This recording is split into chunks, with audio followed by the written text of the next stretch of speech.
Welcome back to the Losail International Circuit here for the Grand Prix of Doha. Back-to-back races on what a way to kickstart 2021 with 2 races in 7 days. And what a night we have had. Steve Day and Simon Crafar to bring you after the flag. And also Matt Birt will be interviewing the top 3 on a night where Fabio Quartararo gets back to winning ways. An unbelievable ride from the Monster Energy Yamaha man. But in general, what a race it was. The closest ever top 15, the closest ever top 10. It had everything. We just didn't know what was going to happen, and that's what racing's about. Actually, over the whole night, I'm so happy with the racing, you know. I was buzzing in pit lane. I was lucky enough, Steve, I was just thinking about it, I was lucky enough to be part of the World Superbike Championship golden era.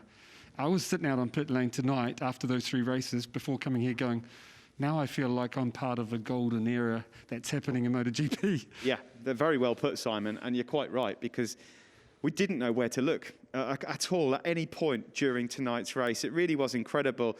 At one point, it felt like it was Ducatis. At one point, it was Yamahas. No one knew what was going to happen. Well, we have to give, firstly, a shout-out to Jorge Martin, the rookie on pole position. He said that his intention was to try and learn from those who went past him.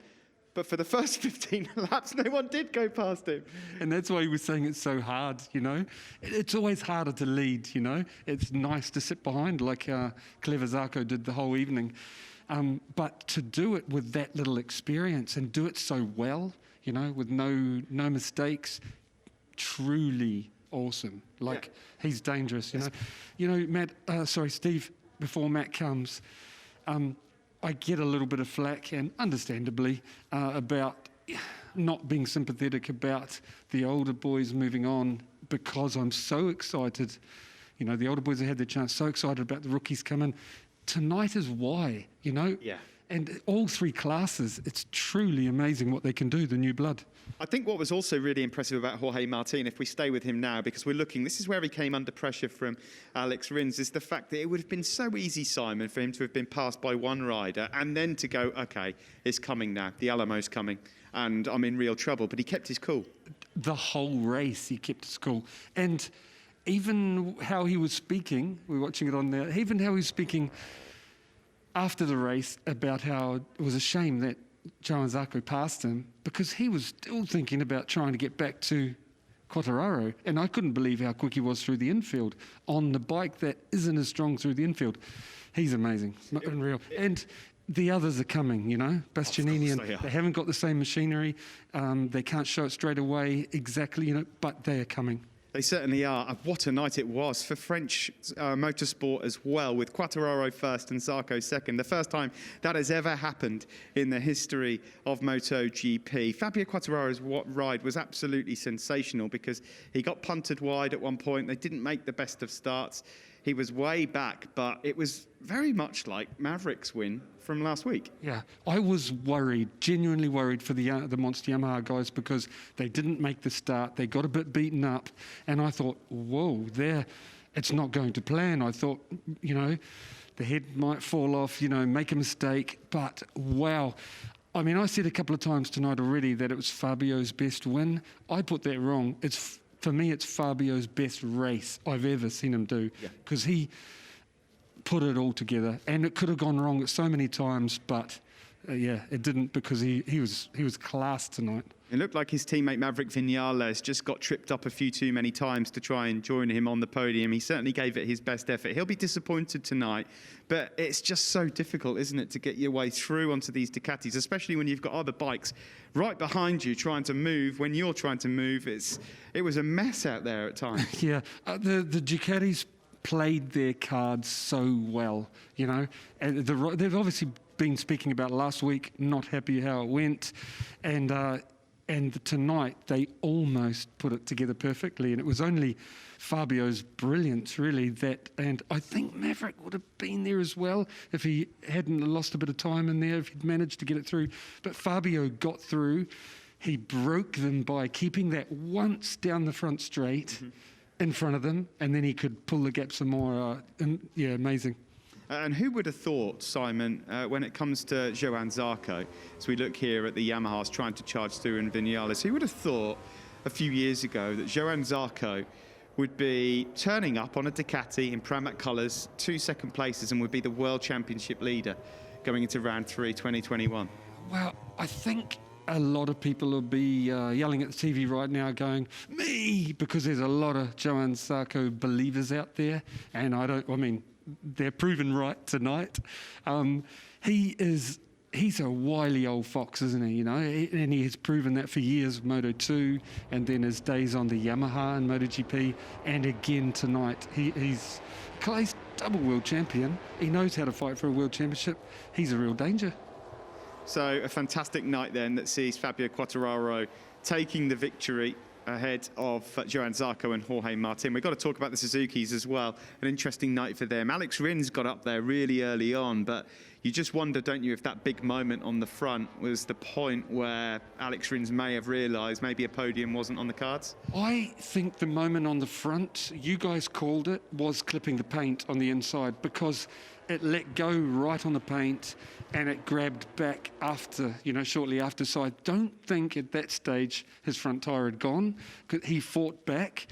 It just didn't go to plan. I mean, look, put it this way, tonight was a nightmare if you were riding an inline 4, a nightmare to have those Ducatis fight back repeatedly. And Quartararo was the only one, even though there was 2 Suzukis and 2 Yamahas good enough to do it, Quartararo was the only one that managed to pull it off.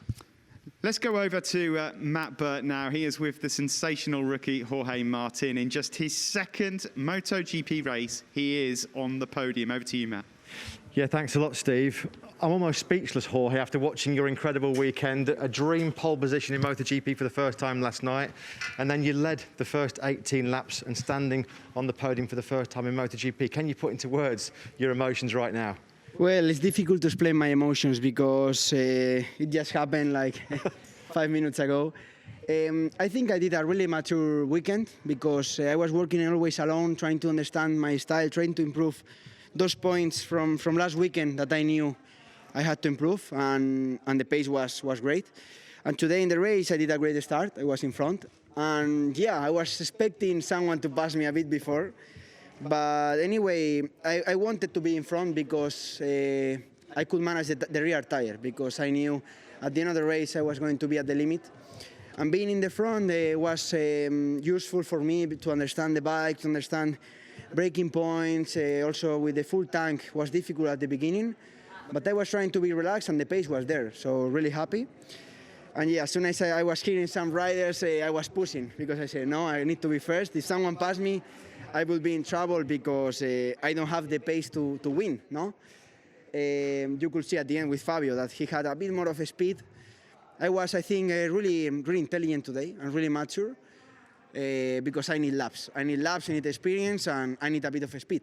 But anyway, with this thing I miss, I'm still on the podium. My feeling, I think, is I'm not happy 100% because I lost the second position, 2 corners to go. For sure, if it wasn't Zarco, I will try in the last corner. But I mean, he has another role in the team now. He's leading the championship. Yeah. So now he has to push for that championship, and I just have to learn and keep pushing. 2 words that are so important that you just mentioned there, Jorge: maturity and intelligence. The first time you've led a MotoGP race, we expected you to get a strong start with the Ducati whole shot device, but was it a surprise for you to lead? And how did you feel when you were leading a Grand Prix for the first time? Because you looked so confident, so comfortable. Yeah, okay, so the start was good. And after 2-3 laps, I said, okay, then now someone will overtake me, because I was watching on the television that they were really close. I saw Rins, I saw also Aleix, Maverick, they were there. But anybody was overtaking me. And when I saw the pace, that I wasn't pushing, but I was making 55 lows, I said, okay, maybe if I can keep this pace through all the race, I can be maybe battling for the win. And then I wasn't surprised because of my pace, but I was surprised because at the beginning of the race I didn't thought this would happen. So happy to control. It's a pity because I didn't learn what the things I wanted, because for sure following Johann, Fabio, I learned a bit more, but being alone is difficult to learn. I think I improved my concentration, my focus, and I improve also the management of the tank, the fuel, and also the tires, and this is enough. We had to take the opportunity because when we arrive to Portimao, this will be, again, my target will be top 10, not a podium. But today we took the chance and we did a podium. Boy, amazing race. I'm sure after the race you said somebody was probably looking down on your shoulder tonight. I'm sure you'd like to say a few words about him.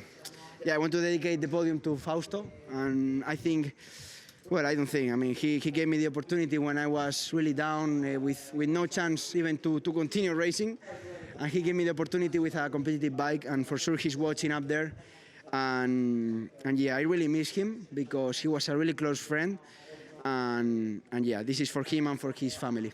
You might not know this, but the last time a rookie in MotoGP finished on the podium in just their second race, it was a certain Marc Marquez in Austin back in 2013. I don't think it's going to be too long before you're going to be giving Marc Marquez a few problems. Huge congratulations, Jorge. A stunning ride.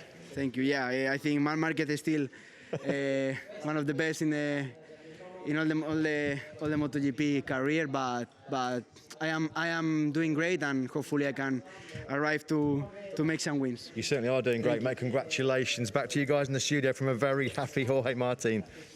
Yeah, I'm not surprised. Thanks very much, Matt. He's a lovable guy, is Jorge Martin. Great respects paid and tributes to Fausto Gresini. And, well, Matt's right. We're going to be seeing plenty more of Jorge Martin. He's just a class act right through. Yeah, I'd like to start, if we've got time, quickly to describe. It sounds like we have. I can't go on for long, but I'll just quickly say then that what you're seeing from Jorge Martin is a clever, driven rider that has been given the experienced Moto3 Rookies Cup winning, Moto3, then Moto2, then World Championship. This conveyor belt works. If you're clever, that's what you get. He's amazing. Yeah, the road to MotoGP certainly works. It did for this young man as well. Fabio Quartararo back to winning ways. Let's cross over to Matt now. Yeah, thanks a lot, Steve. Fabio, I'm not really sure where to start after that one. The closest top 15 in MotoGP history. The first time since 1954 that two French riders have been on a Premier Class podium. Your first win of the season, your first for the factory Yamaha team. You really had to work hard for it. We could see how much it meant to you when you crossed the finish line, Fabio. How does it feel now? It's had a little bit of time to sink in. I have no words, honestly, because it's a win that changed a little bit from the first three that I had last year, because this one we had already won in last week, and I make totally different. I was feeling like an amateur last week, that I don't play nothing with the map, nothing with the tire, and I was 3 days in a hotel like I'm stupid. Why I don't use my brain when I'm riding, and it's difficult. And this one, it was totally different. I think so well. I play so much with the map, with the tires, and I think was 9 or 10 laps to the end. I said, okay, right now is the moment to push and show our potential, and we show that we have won the closest race, like you say, the top 15, and great to finish in the first position. Take us back 24 hours, because in FP4 you were really, really strong, and I'm sure when you went to bed last night you actually thought, I've got a chance of winning tomorrow night. Your pace was really strong in FP4. Yes, and I was so happy because I felt like I was the only one to make all the FP4 in a row with high 54. And we make a plan, but I say, okay, after Moto3 and Moto2, the track is always difficult. And we talk to the team say, okay, think well, we have our plan of which lap we need to change the maps and everything, but is your feeling, so play it well. And I play it so well and was totally different from what we have planned. We expected the Ducatis to start strong. I think on lap 5, Fabio, you came over the line down in 9th place. How difficult is it in that scenario to keep calm, keep composed, and just wait for your moment to come and pick your way through the field? Was difficult because, you know, with all this slipstream, first corner was our strong point, and I've lost a little bit my reference. And I think this is something I need to work on during next races, you know, to know where I can brake. And was tough, but when I saw Maverick coming, I said, okay, right now it's my turn. I need to start now to push, swap maps, and just go for it. And was the correct moment to do, and I was feeling like so good when I overtake Johann, immediately overtake Martin. So yes. Those last 4 laps, I think every single one of them was a 55-1. Yeah. Incredible patience. You knew you had to do it to stop the Ducatis coming by you on the straight, but you looked so in control in those last 4 laps. It looked like the lap time was coming easy, and despite the late scare, when I think you ran over some debris dropped by Danilo Petrucci, were you worried at that point?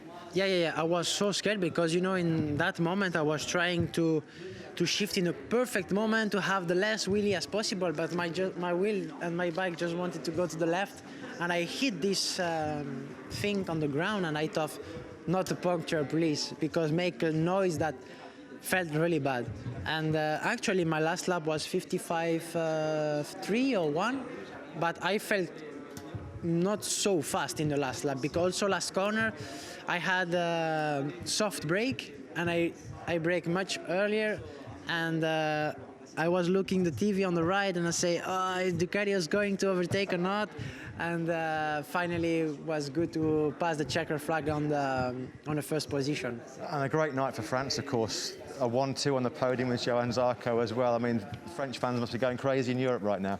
Yeah. Honestly, I had a lot of emotion, but when I hear Johann singing the French national anthem... Is he a good singer? Yeah, he's a good singer. He plays piano. He can do much more work. I will find him a work when he gets older. But all the emotion I have was love in a podium, and honestly, I want to congratulate him because he crossed some tough moments, and singing the French anthem. French, how you say? Anthem from France together was one of the best moments I ever had. Huge congratulations, Fabio. Great to see you back on the top step of the podium. Enjoy the Big Mac and fries tonight, mate. Oh, yes. Congratulations to Fabio. Back to you guys in the studio. Thanks very much, Matt. What a class guy. All of the MotoGP riders are. You just love every one of them because all of them have got such class, haven't they, on and off the circuit, Simon. Just go back on some of the comments that Fabio mentioned there, specifically talking about the fact that he used his head more in this race. Well, that's exactly, I'm glad you said it, exactly what I was thinking is I think now we're not only seeing the Quartararo we saw with the brilliant speed, we've got the more polished, mature one, and he's even more dangerous. He certainly is. Well, here is the best singer in MotoGP, and he's now the World Championship leader as well. Johann Zarco, back-to-back second-place finishes, and he's with Matt now. Yeah, thanks a lot, Steve. What a 7 days it's been for the man standing in front of us, Johann Zarco. Johann, tonight, your 50th World Championship podium from another great race. Leading the World Championship now in MotoGP for the very first time. It's been a very, very positive week, as we said. Positive weekend. Nice qualifying yesterday with a nice surprise of the teammate having the pole. And another surprise during the race. He has been leading almost all the race. And I expect to have maybe a slower pace than last week. But he was feeling comfortable, and we went even faster than last week. And that was nice because I was feeling good behind him and I was enjoying a lot. And the good things also, every time a rider was overtaking me, I was able to overtake him again to protect this second place, and also kind of protection for Jorge to keep him leading the race because he was so clean that I wanted to keep this pace. Has been working perfectly till 3 laps to go. Fabio came and he was strong. He has been able to overtake Jorge in a good time, have a gap, and me, the energy was there to try to follow Fabio and don't let him go. But I didn't overtake Jorge easily. He was going fast, and overtake Jorge has been complicated till the last lap, where I had to control the guys behind and try to overtake Jorge. But it worked perfectly in turn 15, and I'm so happy. I didn't expect to leave Qatar leading the championship. How good was your teammate tonight? He's only his second ever MotoGP race, on pole position last night, and you had to wait until the second to last corner of the whole race to pass him for second place. You've got a lot of experience. You must have been very impressed with his performance. I've been pretty impressed, and even during the race I was surprised. But I say, that's perfect. That's perfect because he let him let him go, that he can continue to do this, because I know the bike he has, I know also the way he's riding, so I could also work a lot on myself. And I think for the comments that we can give then to Ducati, it will be pretty interesting, and I hope we can do a step to have even a better feeling on the bike, to go even faster. But since Friday, anyway, even when it was afternoon and very hot, he was riding and he got feeling. He didn't do any mistake this weekend, and the way he has been riding, it was not like a rookie, only 20 years old or 21, I don't know, but controlling everything as is a man, a MotoGP man. Just quickly, I want to talk about your recent personal journey, Johann. 18 months ago, you took that very brave decision to walk away from KTM. You left yourself with no ride, yet here you are at the start of 2021, leading the MotoGP World Championship. How do you reflect on that journey over the last few months or so? I don't think about it too much. I'm living right now the moment. And the decision, I took it 18 months ago. I took it for me, for my happiness, because riding in bike is what I want. But if I do it without the smile, it's better do something else. Ducati is giving me back the smile. The team is giving me a lot of smile, so keep going that way. Incredible race tonight, Johann. The first time two Frenchmen have been on a MotoGP podium since 1954, believe it or not, 67 years ago. Not even I'm that old. And it was great to see you with Fabio celebrating on the podium as well, two Frenchmen. He says you're a great piano player, a great rider, and not a bad singer as well, after banging out the La Marseillaise. La Marseillaise is not an easy song to sing, but I was not too wrong singing it.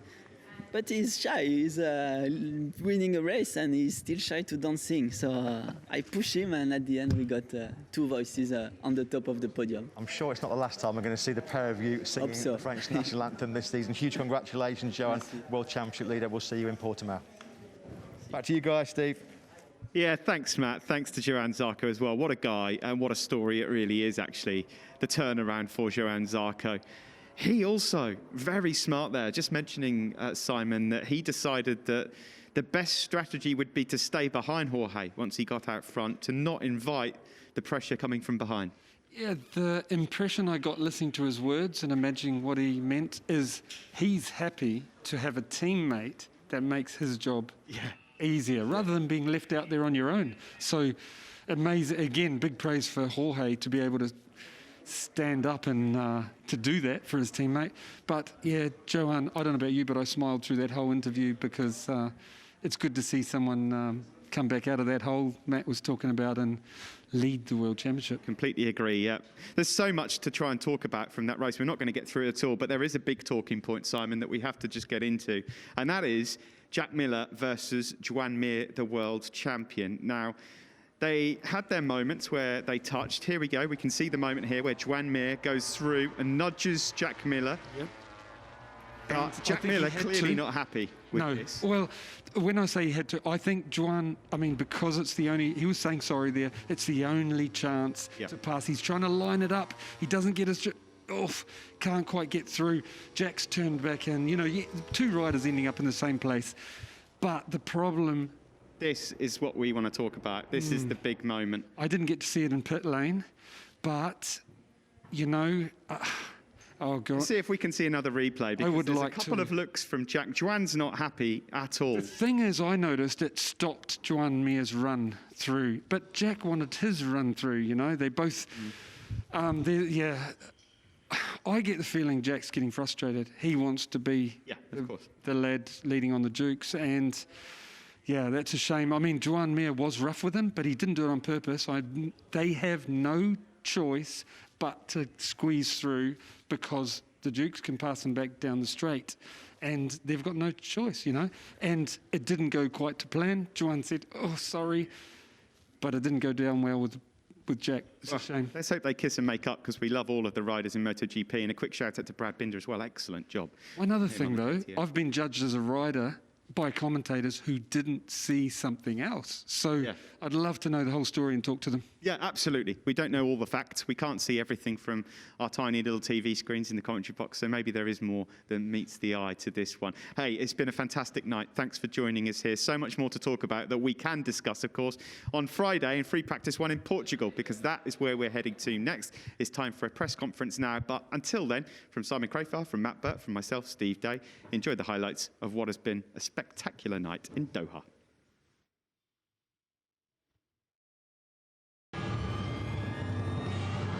It's the Tissot Grand Prix of Doha. Round 2, we're underway. Solid start from pole, even though he's got a wheelie, but Martin is flying through. Look at the Ducatis. It is Martin who leads. Here comes Mia. Oh, touching. Jack Miller nudging him wide as well. Mia merciless on Miller. The start. Contact. Miller and Mir, side to side. They bash into each contact. other. Oh, here he goes. Through goes Fabio Quartararo. Comes on the inside of turn number 15. Nicely done by Johann Zarco. The checkered flag is out. The race winner tonight. No questions about it. A stunner from Fabio Quartararo to win. And the battle for second is close, but it goes to Zarco. Martin finishes third in just his second ever Grand Prix.